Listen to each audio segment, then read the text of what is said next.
Hello, Rebecca. It's the Readathon. Oh my God, you're starting the Readathon, Kevin. Yes, I am, because it is the weekend and we are anticipating a big week with jury deliberations resuming. And I actually had a chance to talk to somebody with a perspective on the case. Really?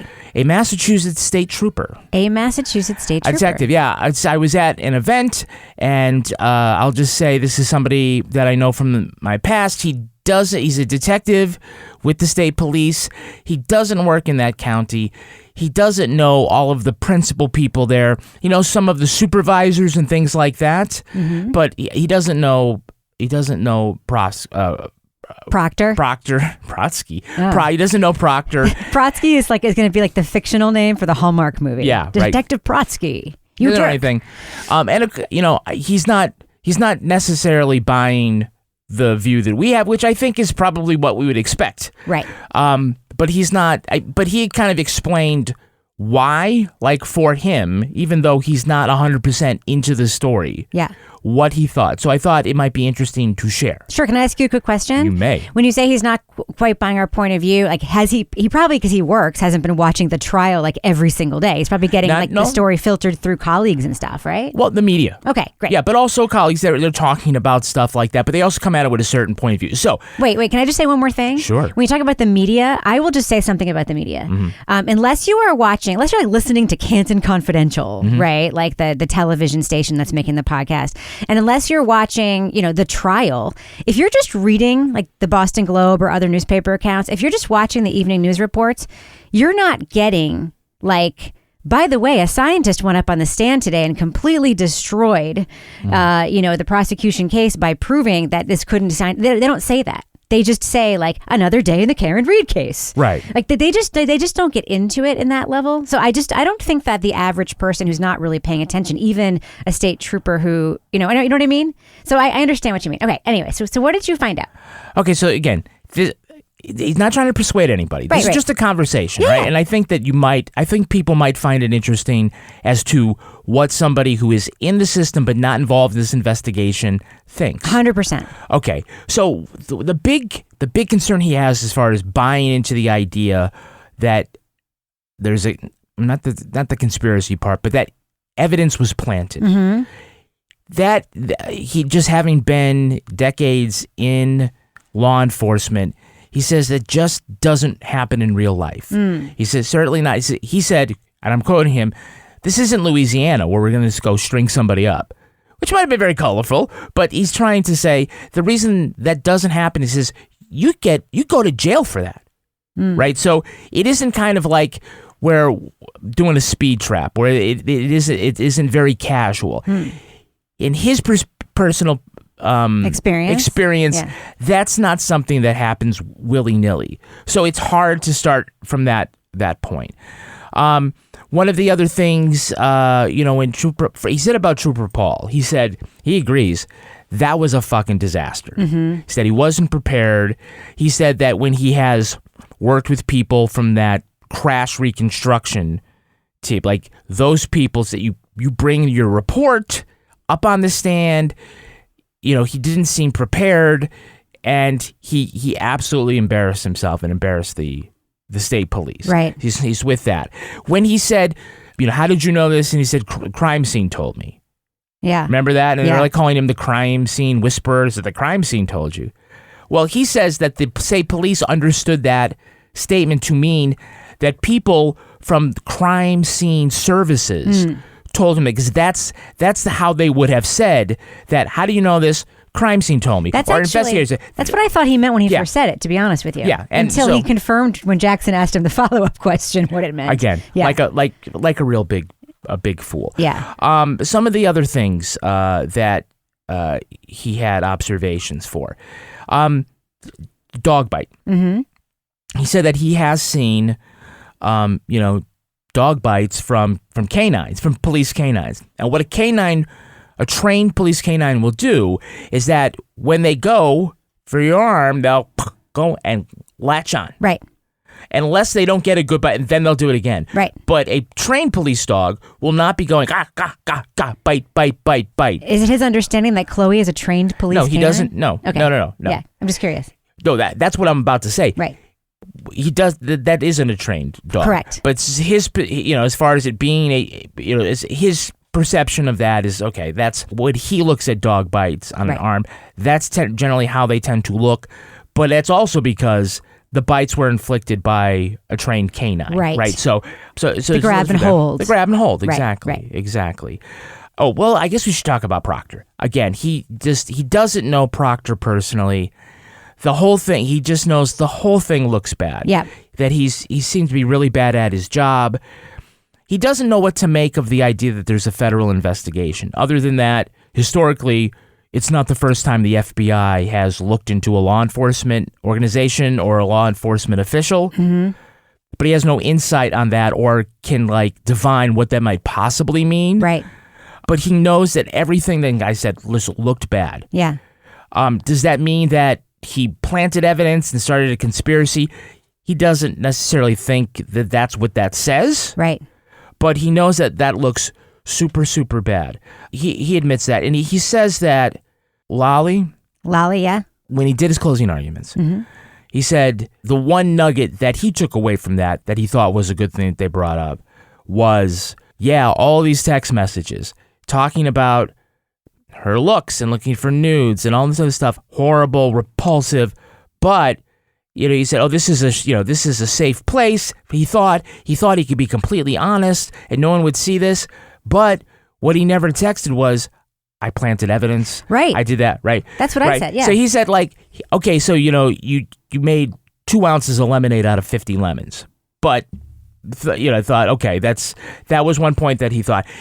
The way he's talking kind of seems to me that he's not really focusing, or he hasn't really thought. I don't want to say he hasn't thought too much, but he's not giving as much weight to the possibility of what happened in the house and that whole aspect as much as he's focused on the allegations against state police. Right.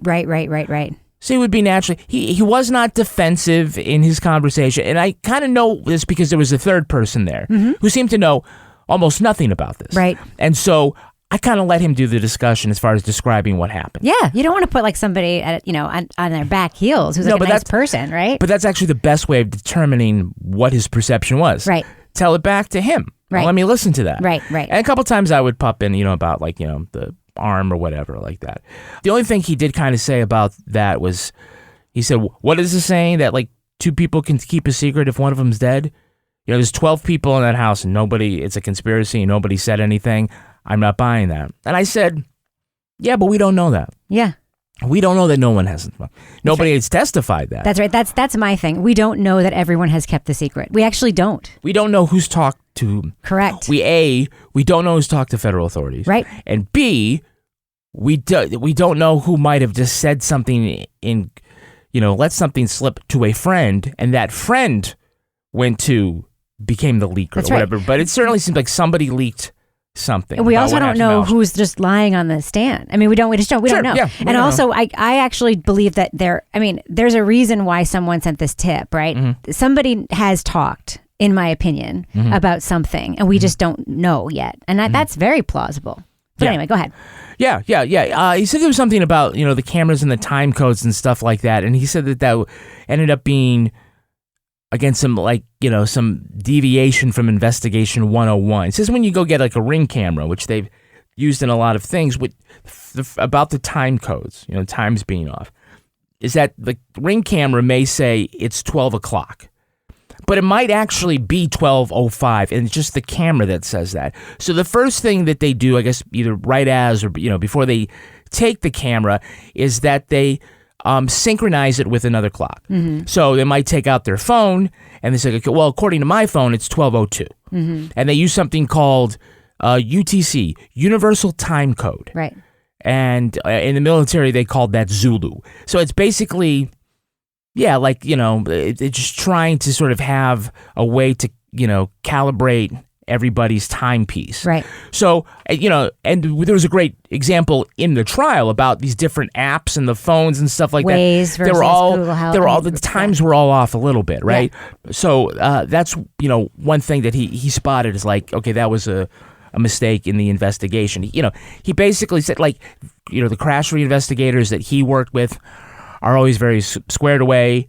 and that that if it were somebody other than Trooper Paul, that testimony might have gone very differently. So can I just it doesn't say he doesn't know what the conclusions would be different. He also thought that from the start this was overcharged, that this was vehicular homicide at best. There's no way this is a murder charge or anything like that. Yeah. So can I ask a question?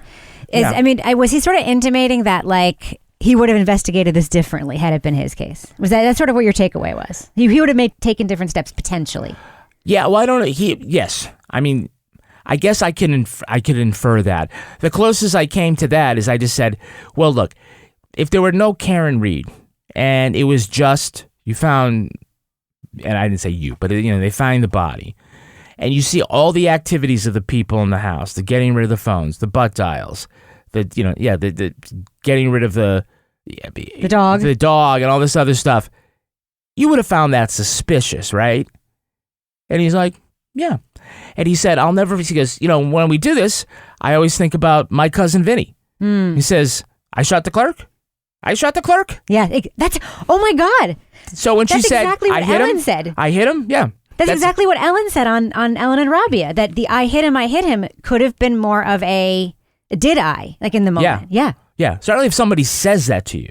Yeah. But that's, that was his thing. He also does not see any way the colonel in charge of the state police keeps his job after this. It's just too big of a scandal. Yeah. Front page of the Boston Globe, stain on the state police, man. Yeah, somebody's got to take the fall for that. So, like an instant, he also, he does think, I believe, that Karen Read did it, yeah. By mistake, like accidental or whatever. Or in what way? Yeah, he kind of doesn't feel like, yes, he doesn't find it believable that she decided, I'm going to murder you right now, and I'm going to use my car in reverse to do it. Right. That didn't seem plausible to him. And yeah, if he were investigating it, one cannot say exactly where that would have gone, but he just, as somebody who is in law enforcement, now this obviously doesn't mean that people can't plant evidence, because we know people have planted evidence in the past. That's just sort of like his barrier to entry. Now, I'll just sort of bring this up because it may give some insight into the mindset of one or more of the jurors. Absolutely. About how can they hear all this other stuff, but not be persuaded, to the point that there's reasonable doubt. And, I can see where someone could step in and sort of also have all these things. Now, he has sort of professional experience that informs those opinions, and you can see where. But it's also, just another look at how this case is playing out in the zeitgeist. Right. So I have a question. Yeah. So did you know that was the Canton police chief, Ken Berkowitz, who found more pieces of plastic? Yeah. So it's like, but he's since retired. And he's no longer working there. Right. So there's there is this there's a couple of things here that I find interesting. First of all, I think the thing about the text messages is a good point, and that's what I've been saying. That's why I don't think that Proctor is necessarily participating in whatever is going on with the Albert family. Right. I don't. Right. I think that they are lucky that he's the cop. But I think he thinks, or at least thought, that Karen Read did it and did everything he could to pursue that angle. And he may be a shitty cop who is the kind of cop who bends things to go so that it'll go in that direction. Ignores other evidence, maybe does shady shit, maybe not. But I don't think, he does not say in that text, I'm going to collude with a bunch of people to pin it on her. He says, we're going to pin it on the girl. But he doesn't say, I'm going to collude with a bunch of people to pin it on the girl. But he does say, we're going to pin it on the girl. He does say that, yes. And that's just not, so I don't disagree with that. And I actually think that's which in the nomenclature could be seen either way. Right. Pin it, we're going to pin it on her could also mean this is who we are legitimately going after and we're going to get it, as opposed to where someone could also read that language and be like, doesn't matter, we're going to accuse her falsely and pin it on the girl. We're going to pin it on the girl. Right. Because I think when you arrest, they may also use, just like the thing with Paul's language about crime scene. Right. That the way they talk may also kind of be different than what a civilian would and how they would understand some of it, which could be misread. But he also made the point that, that it does, that, just because maybe you're not being conspiratorial doesn't mean you're not a bad cop, that you're not bad at your job. I'm really glad you brought up the crime scene thing, because I have a second perspective on Trooper Paul that's like maybe a little kinder.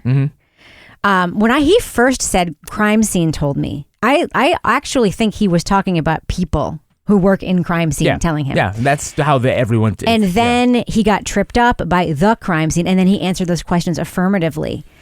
When I look back at clips of his testimony again, he seems completely like one of these people who in the moment can't perform, right? So he may have been a better witness if he had not been up against such a strong defense. You know what I mean? Yeah. He may have been prepared. He may have been okay, but he is maybe like one of these people that's just like a terrible public speaker who just completely collapses in the face of challenge. As we've heard. Yeah, maybe I don't want to say maybe he has a learning disability or something, but like he has like this, he was unable to in the moment form words. Yeah. And some people just can't. Yeah. And so like that was part of it for me. And I'm not in any way excusing the Massachusetts State Police Department for not using the other information available to them, which they absolutely should have. Paul was given a task, I think, that was above his, knowledge scale and training. Absolutely. But also he was in above his head on the stand. So can I ask you a question? And maybe it didn't come up. Did it come up at all that they never searched the house or went into the house? No, I didn't talk about that's that. Fine. Those details there. Okay, if I had been in the maybe adjacent to the conversation, that would have been what I would have said. Yeah. I will say that as he was telling it, that his sister-in-law is totally in on Karen Read and all over up in his grill about this. Oh, okay. But so he's not getting like only one perspective in his life. No. I mean, he's learning about it in a lot of ways, which is by watching the news. Yeah. And, that's the way they...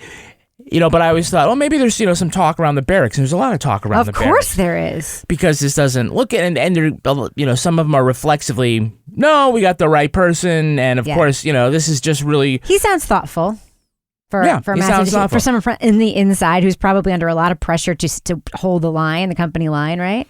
He sounds thoughtful. Yeah, well, I mean, he's not the media spokesman. No, but there are protesters standing outside of Massachusetts State Police Barracks now. And so he's probably feeling a lot of pressure to sort of like, those guys, they want to like stand with their brethren, and it sounds like he's like a little more thoughtful than just towing the company line. So yeah.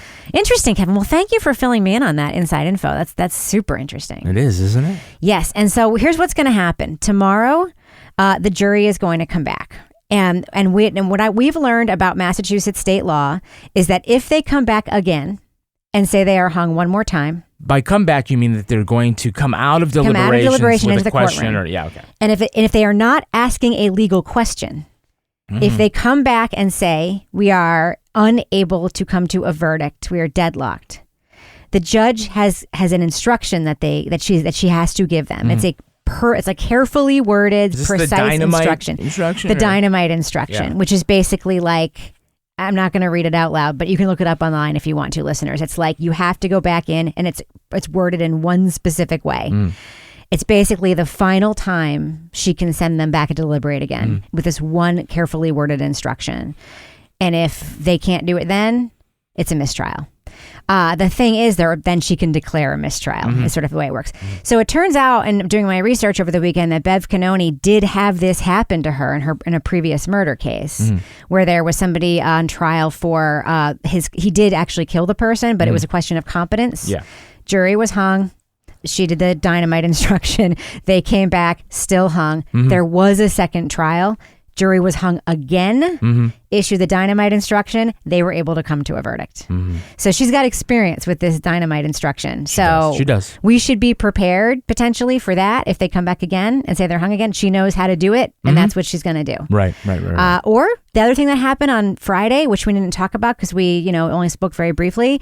Friday afternoon, the judge has been sending notes back at around 3:30 asking the jury if they want to go home. They asked to stay until 4:15. So they asked for extra time, which some people believe might be a signal that the holdout might be close. So we'll see. Monday is going to be a big day, I believe. And that's tomorrow. So I guess we'll be back with another Readathon. Man, People getting a lot for their $5 this month on Patreon, I will say. Kevin, thank you to all. Yeah. And thank you, Kevin, so much for initiating this one and reading out to me. I really appreciate it. You got it. All right. See you tomorrow.